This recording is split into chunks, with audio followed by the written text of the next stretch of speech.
There are two key things about domestic violence we want to tell you about. First, it happens in a cycle, and second, it's about power and control. Domestic violence happens in a cycle. This cycle looks different in every relationship, but it tends to follow the same pattern. Every relationship starts in the honeymoon phase. During this time, the couple becomes very close emotionally. The effect of generosity, helpfulness, and genuine interest from the partner. In this phase, your partner makes you feel important, cared for, listened to, and valued.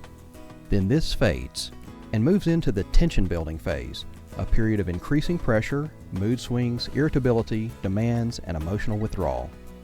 This phase may feel like you're walking on eggshells.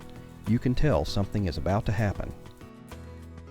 Once the tension reaches an unbearable level, it ends with the explosive episode. This is when the abusive outbursts happen.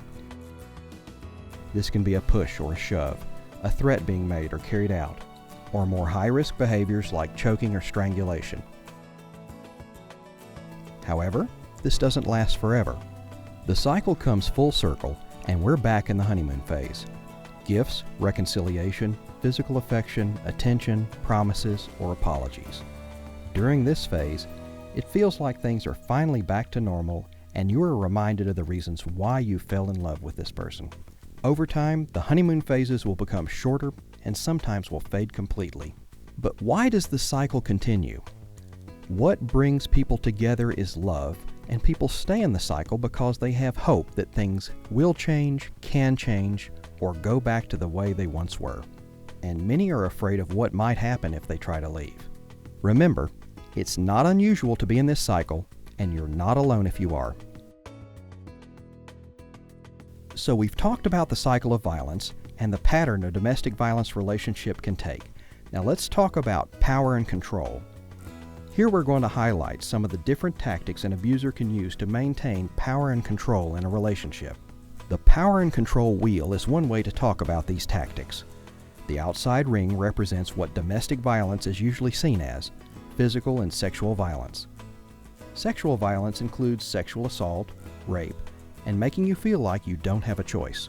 There are other tactics abusers can use that we don't talk about as much: intimidation, emotional abuse, isolation, denying or minimizing, using children, male privilege, economic abuse, and coercion and threats. Here's a little more about each of those. First is intimidation, making the partner afraid by using threats, looks, and gestures, destroying the partner's property, abusing pets, or displaying weapons or kitchen implements.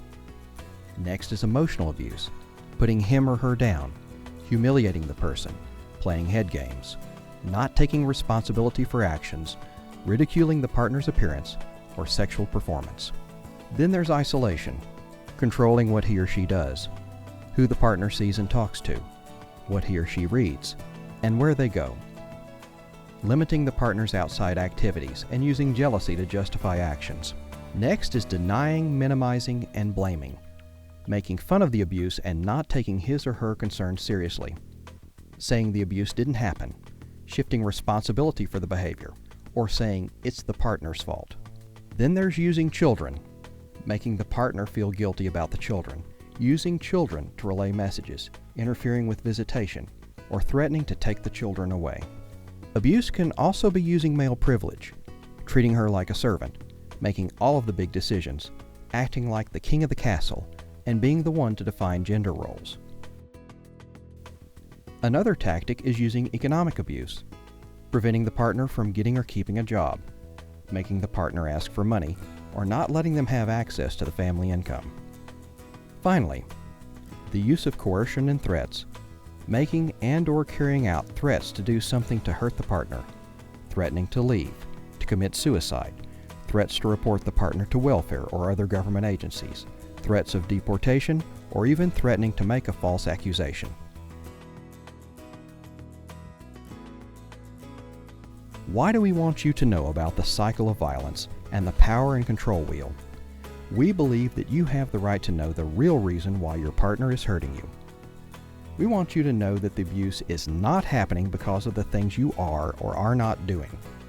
Instead, The abuse is happening solely because that is your partner's way of keeping power and control over you. We also want you to know that you are not alone and that there are people waiting to help you. Please consider dialing one of these numbers to have a confidential call with an advocate.